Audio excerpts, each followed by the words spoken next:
Hello friends, स्वागत है आपका वीएस एजुकेशन चैनल पर। तो फ्रेंड्स, आज की जो वीडियो है, जो वर्ग 2 की चयन परीक्षा होनी है,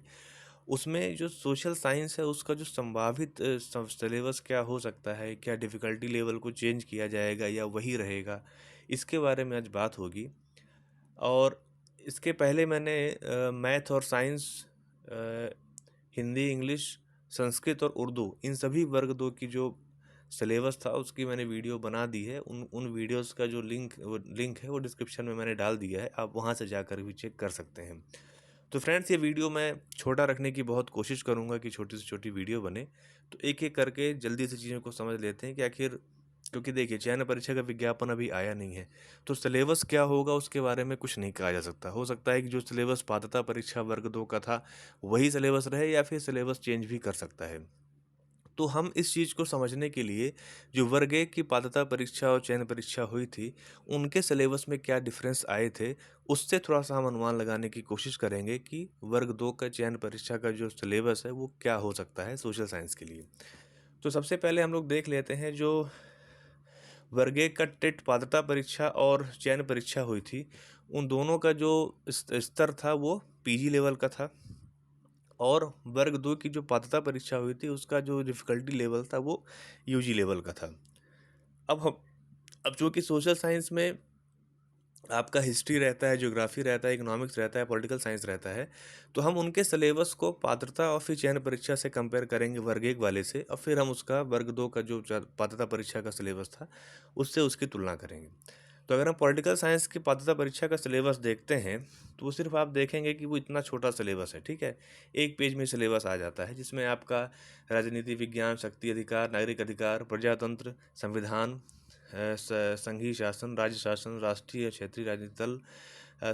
राजनीतिक चिंतन व स्वरूप, राजनीतिक विचारधाराएं, विश्व की महत्वपूर्ण शासन प्रणालियां, भारत एवं अंतर्राष्ट्रीय संबंध, लोक प्रशासन, ये सब चीज़ें वहाँ पर पूछा।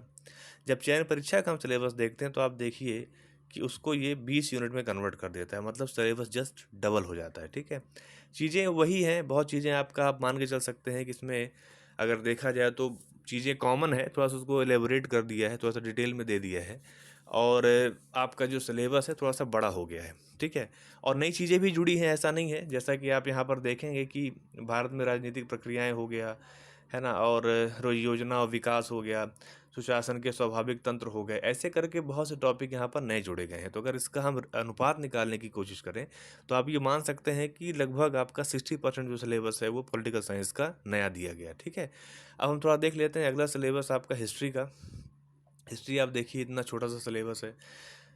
इसमें इतिहास के आशय हो गया, विस्तार हो गया, हड़प्पा सभ्यताएं हो गई, राज्य गणराज्य हो उदय हो गया है ना, फिर यहाँ पे आपके इतने राजनीतिक काल थे सभी का वहाँ पर डिटेल दे दिया, मध्यकालीन इतिहास हो गया, मुगल राज्य हो गया, यूरोपियन का भारत में आगमन हो गया, भौगोलिक एवं वैज्ञानिक खोजें हो गई, संयुक्त राष्ट्र संघ की विश्व की प्रमुख क्रांतियाँ हो गई, है ना, कला हो गया, ठीक है, जर्मनी एकीकरण, मतलब विश्व इतिहास से भी यहाँ पर क्वेश्चन उठाए गए। अब चयन परीक्षा का विज्ञापन अगर हम देखें तो आप देखिए कि वो हालांकि एक ही पेज में आ गया, लेकिन उसको 20 यूनिट में डिवाइड किया। यहाँ पर आपके संवैधानिक विकास हो गया, मंगोल साम्राज्य हो गया, है ना, आधुनिकीकरण, चीन, जापान, कोरिया, मतलब अब वहाँ पर इटली और जापान का पूछा था, इटली और जर्मनी का, यहाँ पर उसने जापान और कोरिया का सिलेबस पूछ दिया। तो इस प्रकार से आप देख रहे हैं कि सिलेबस को क्या कर रहा है, थोड़ा सा ब्रॉड लेवल लाने की कोशिश कर रहा है, ठीक है। चाहे वो आपने पॉलिटिकल साइंस का सिलेबस देख लिया, अब यहाँ पर हिस्ट्री का सिलेबस मैं आपको यहाँ पर दिखा रहा हूँ, ठीक है। तो इस तरह से देखा जाए तो यहाँ पर भी आप ये मान के चल सकते हैं कि 60% जो सिलेबस है वो नया ऐड किया गया। अब हम लोग देख लेते हैं इकोनॉमिक्स का सिलेबस। तो इकोनॉमिक्स का जो टेट का सिलेबस था वो ये है, जहाँ पर इन्होंने अर्थशास्त्र हो गया, उपभोग हो गया, मांग पूर्ति हो गई, उत्पादन हो गया, बाजार एवं मूल्य निर्धारण हो गया, वितरण हो गया, मुद्रा की अवधारणा हो गई, आर्थिक समृद्धि विकास, आर्थिक नियोजन हो गया, भारतीय अर्थव्यवस्था की संरचना हो गई, राष्ट्रीय आय एवं लेखांकन हो गया, लोक वित्त हो गया, बैंकिंग हो गया, व्यापार हो गया, सांख्यिकी हो गया। अब चयन परीक्षा का विज्ञापन अगर आप देखेंगे तो वो 10 यूनिट ये हो गए और 10 यूनिट ये, मतलब 20 यूनिट का इन्होंने पूरा सिलेबस बनाया, जहाँ पर इन्होंने फिर से चीज़ों को थोड़ा सा बढ़ाया, सांख्यिकी वगैरह हो गया, नई चीज़ें यहाँ पर जुड़ी गई, बाजार के प्रकार एवं पूर्ण प्रतियोगिता बाजार, राष्ट्रीय बाजार एवं राष्ट्रीय आय एवं संबंधित समग्र आय, मुद्रा एवं बैंकिंग हो गया, आय तथा रोजगार का निर्धारण हो गया, सरकारी बजट हो गया, भुगतान संतुलन हो गया, स्वतंत्रता पूर्व संध्या पर भारतीय अर्थव्यवस्था हो गई, है ना? और फिर यहाँ पर आर्थिक सुधार हो गया, भारतीय अर्थव्यवस्था की वर्तमान चुनौतियाँ हो गई, रोजगार समृद्धि हो गया, आर्थिक संरचना हो गया, पर्यावरण हो गया, भारत विकास का अनुभव हो गया। तो यहाँ पर आप देखेंगे कि फिर से वही 60% सिलेबस जो है वो नया ऐड कर दिया गया, ठीक है? अब हम लोग देखते हैं लास्ट में सोशल साइंस का सिलेबस। तो यहाँ पर सोशल साइंस, हालांकि मैंने ज्योग्राफी के सिलेबस में ऐड नहीं किया है, वो पता नहीं क्यों पीडीएफ में ऐड नहीं हो पाया है, बट आप उसको भी उसी ट्रेंड को अगर आप देखेंगे तो जैसा आपका पॉलिटिकल साइंस, इकोनॉमिक्स और हिस्ट्री का सिलेबस में चेंजेस आए हैं, उसी तरह से आपके ज्योग्राफी के सिलेबस में भी चेंज आया होगा। तो आप ये मान के चल सकते हैं कि अगर यहाँ पर सिलेबस को चेंज किया जाता है, ठीक है, या सिलेबस को थोड़ा सा बड़ा किया जाता है, तो ऐसा हो सकता है कि जो सोशल साइंस का अभी जो सिलेबस है उसको वो 4 बड़े बड़े यूनिट्स में डिवाइड कर दे। आपका हिस्ट्री का एक पोर्शन हो जाए, फिर आपका पॉलिटी का एक पोर्शन हो जाए, पॉलिटिकल साइंस का, फिर आपका इकोनॉमिक्स का एक पोर्शन हो जाए, और फिर आपका एक ज्योग्राफी का एक पोर्शन हो जाए, ठीक है। उसमें फिर वो सब टॉपिक्स देगा, तो ऐसा करके भी सिलेबस वहाँ पर वो बना सकता है। मैं ये मान के चल रहा हूँ कि वर्ग 1 की जो पात्रता चयन परीक्षा हुई थी उसमें आपका पेडागोजी या ऐसी कोई चीज़ें नहीं पूछा, कोर सब्जेक्ट के क्वेश्चन पूछे थे। लेकिन वर्ग 2 में बच्चों की थोड़ी उम्र कम होती है, मतलब आप 6 से लेकर के 10 तक का आपका रेंज होता है पढ़ाने का, तो पेडागोजी वहाँ पर वो पूछ सकता है। लेकिन हाँ, ये ज़रूर है कि मैं फ़िलहाल ये मान रहा हूँ कि पेडागोजी है वो नहीं पूछेगा, क्योंकि पात्रता परीक्षा में पेडागोजी पूछ चुका है।